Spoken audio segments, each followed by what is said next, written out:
Oke, assalamualaikum warahmatullahi wabarakatuh. Bolo Mandira kembali lagi bersama Mas No. Saat ini Mas No berdandan kayak Pak Ustadz ya. Ini wah, ganteng, udah ganteng belum ini? Komen di bawah ya, kalau udah ganteng atau penampilan Mas No seperti apa? Komen di bawah. Recommended atau enggak, ganteng atau enggak, glowing atau enggak? Komen di bawah ya. Oke, kali ini Mas No mendapatkan permintaan dari Pak RT untuk memberikan tutorial MC singkat di acara tahlilan. Nah, biasanya parogonya itu cuma dua, yang satu MC, yang satu adalah Imamuddin atau Mbah Kaum. Kalau di tempat kita Mbah Kaum gitu ya. Nah, dalam acara tahlilan itu biasanya nanti yang pertama akan dibuka oleh MC, kemudian wakil tuan rumah juga langsung oleh MC, kemudian yang ketiga acara zikir tahlil Mbah Kaum atau Mbah Imamuddin, kemudian ada acara lagi sumene, itu sebelum acara tahlil bisa, setelah acara tahlil itu juga ada sumene juga atau istirahat, dan yang terakhir adalah penutup. Nah, di penutup ini biasanya nanti warga masyarakat atau hadirin itu dibawakan semacam berkat untuk dibawa pulang. Nah, sebelum dibawa pulang biasanya didoain lagi oleh si Mbah Imamuddin atau Mbah Kaum. Oke. Dan tahlilan biasanya dilakukan bisa di sore hari, bisa di malam hari. Ini tinggal nanti disesuaikan aja waktunya kapan, bisa diganti-ganti. Gitu, Bolo Mandira wis gitu ya. Coba kita akan praktekkan bagaimana MC atau ngacarani menjadi pembawa acara di acara tahlilan. Oke, kita siap-siap. Bismillahirrahmanirrahim. Assalamualaikum warahmatullahi wabarakatuh. Alhamdulillahirrabbilalamin. Assalatu wassalamu ala asrofil anbiya'i wal mursalin Sayyidina wa maulana Muhammadin wa ala alihi wa sahbihi wa barik wa salim ajma'in, amma ba'du. Dumateng ngarsanipun para pepunden, para pinisepuh, para sesepuh ingkang satuhu kinurmatan, ngarsanipun bapak-bapak para lenggah sedaya ingkang kula hormati, lan dumateng Kadang Werda Muda Taruna ingkang kula tresnani, nyuwun pangapunten, munggel kamardikan panjenengan sami anggenipun wawan pangantikan lan ugi sami lelenggahan. Monggo adicara wonten ing kalodhangan titi wanci sonten puniki enggal kula sami awiti. Ananging saderengipun dipun awiti langkung rumiyin monggo kula dherekaken tansah ngunjukaken raos puja puji syukur pangalembono wonten ngarsa dalem Allah Subhanahu wa taala. Lajengna wonten ing kalodhangan titi wanci sonten puniki kula panjenengan sami saged silaturahmi wonten punika papan kanthi kebaing karaharjan saha kawilujengan. Shalawat miwah salam tansah kunjuk dumateng junjungan kula panjenengan nuninjih Nabi Agung Nabi Muhammad sallallahu alaihi wasallam. Sak garwa putra sahabat-sahabatipun lumeberipun dumateng kula panjenengan sami ingkang kula panjenengan sami antu-antu syafaatipun wonten ing yaumul kiamah sak mangke. Amin. Sagung para lenggah ingkang dahat kinurmatan, badhe kula wasaken urut-urutanipun adicara wonten ing kalodhangan titi wanci sonten puniki. Ingkang sepisan nuninjih pambuka ingkang angka kalih waosan kalimah thayyibah dzikir saha tahlil ingkang sakmangke badhe pun sarirani ngarsanipun Bapak Imamuddin. Ingkang angka 3 sumene sawetawis lan adicara ingkang pamungkas nuninjih panutup.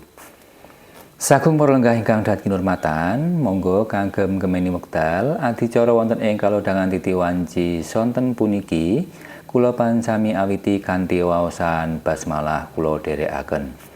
Bismillahirrahmanirrahim. Estu dipunaturaken gunging matur nuwun dumateng bapak-bapak para lenggah sedaya ingkang dahat kinurmatan, ingkang sampun kepareng maos doa wonten ing kalodhangan titi wanci sonten puniki kanthi pangajap mugi-mugi adicara waosan kalimah thayyibah dzikir saha tahlil wonten ing kalodhangan titi wanci sonten puniki pinaringan lancar boten manggihi alangan satunggal punapa. Sagung para lenggah ingkang dadi kinurmatan, adicara ingkang angka kalih nuninjih waosan kalimah thayyibah dzikir saha tahlil. Ananging sakderengipun wekdal kula sumanggaaken dumateng ngarsanipun simbah Imamuddin, kula ingkang kapiji dados talang atur sinambeting basa saking sedaya keluarga ingkang sepisahan ngaturaken pambagya kawilujengan awit karawan para lenggah sedaya. Wondene panjenengan sami sampun kersa hanglunggaraken wekdal ngenthengaken sarira tindak wonten punika papan. Injih sak perlu paring pambiyantu ingkang awujud doa dzikir saha tahlil kagem ngintun almarhum Bapak A. Wondene miturut petanganipun sedaya keluarga, adicara waosan kalimah thayyibah dzikir saha tahlil wonten ing kalodhangan titi wanci sonten puniki kagem ngintun almarhum Bapak A ingkang sampun jangkep kawandasa dinten awit sedanipun almarhum Bapak A. Nyuwun palilah doanipun, mugi-mugi sedaya amal kesaenanipun almarhum Bapak A rikala gesangipun dipun tampi wonten astanipun Allah Subhanahu wa taala. Sedaya salah kilahipun dipun apunten lan mugi-mugi sedanipun minangka seda ingkang husnul khotimah. Keluarga ingkang dipun tilar tansah pinaringan manah ikhlas, tabah lan tawakal.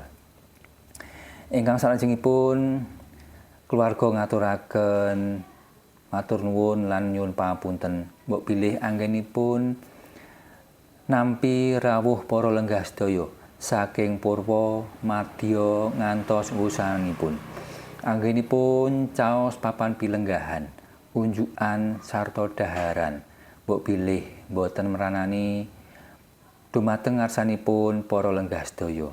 Estu saking keluarga mawantu-wantu lumunturing sih samudra pangaksama. Lan mbok bilih adicara sakmangke sampun paripurna, panjenengan sami badhe ngersakaken kondur saking keluarga mboten saged caos punapa-punapa, kejawi namung memuji mugi-mugi tindak lampah panjenengan sami angsal lintu saking Gusti Allah ingkang langkung murwat lan sugeng kondur mugi rahayu ingkang sami pinanggih. Mekaten ingkang saged kula aturaken minangka wakil saking sedaya keluarga. Sagung para lenggah ingkang dahat kinurmatan, adicara salajengipun nuninjih waosan kalimah thayyibah dzikir saha tahlil. Ananging sepisan malih gegandhengan wonten ngarsa panjenengan sami sampun samekta unjukan sarta daharan sedekah saking sedaya keluarga. Pramila monggo pun rahapi rumiyin unjukan sarta daharan ingkang sampun samekta wonten ngarsa panjenengan sami kanthi waosan doa kula dherekaken. Bismillahirrahmanirrahim. Monggo pun sekecakaken anggenipun hangresepi unjukan sarta daharan kanthi merdeka lan sekeca. Matur nuwun. Nah, setelah ini warga masyarakat atau peserta dzikir tahlil itu kan pada makan. Setelah makan secukupnya baru kita mulai lagi untuk acara dzikir tahlilnya. Kemudian untuk melanjutkan acara itu kita dengan kalimat seperti ini ya. Nyuwun pangapunten dumateng ngarsanipun para lenggah sedaya ingkang dahat kinurmatan, boten ateges ngirangi kamardikan panjenengan sami anggenipun hangresepi unjukan sarta daharan. Monggo adicara wonten ing kalodhangan titi wanci sonten puniki kula panjenengan sami lajengaken nuninjih waosan kalimah thayyibah dzikir saha tahlil. Pramila dumateng ngarsanipun Bapak Imamuddin, wekdal kula sumanggaaken sak cekapipun. Matur nuwun. Nah, setelah di posisi ini ya, di waktu ini, waktu kita berikan ke simbah Imamuddin untuk dzikir tahlil dan doa. Itu. Nah, setelah selesai dzikir tahlil doa selesai, baru biasanya nanti waktu dikembalikan ke MC ya. Nah, kemudian MC langsung respon seperti ini. Estu dipunaturaken gunging pamatur nuwun dumateng asmanipun Bapak Imamuddin ingkang sampun kersa mimpin waosan kalimah thayyibah dzikir saha tahlil wonten ing kalodhangan titi wanci sonten puniki. Matur nuwun. Saking para lenggah ingkang dhateng kinurmatan, adicara salajengipun nununjih sumene sawetawis. Pramila dumateng asmanipun sagunging para lenggah ingkang dhateng kinurmatan, monggo pun bangsuli malih unjukan sarta daharanipun ingkang sampun samekta wonten ngarsa panjenengan sami. Lan dumateng ngarsanipun kadang werda muda taruna wekdal kula sumanggaken sak cekapipun. Nah, ketika seperti itu nanti teman-teman wiranem atau teman-teman pemuda atau bapak-bapak muda biasanya mengeluarkan sedekah lagi berupa daharan atau makanan. Nah, bisa dimakan di tempat atau bisa dibawa pulang. Kemudian yang satunya lagi adalah berkat. Berkat itu ya semacam oleh-oleh lah, buah tangan. Nah, setelah selesai dibagikan semua rata, nanti akan ada kode sampun. Nah, sudah rata Pak, sampun roto. Nah, baru kita lanjutkan lagi. Sagung para lenggah ingkang dhateng kinurmatan, monggo adicara kula pansami lajengaken nuninjih adicara pamungkas. Ananging saderengipun adicara wonten ing kalodhangan titi wanci sonten puniki kula panjenengan sami pungkasi.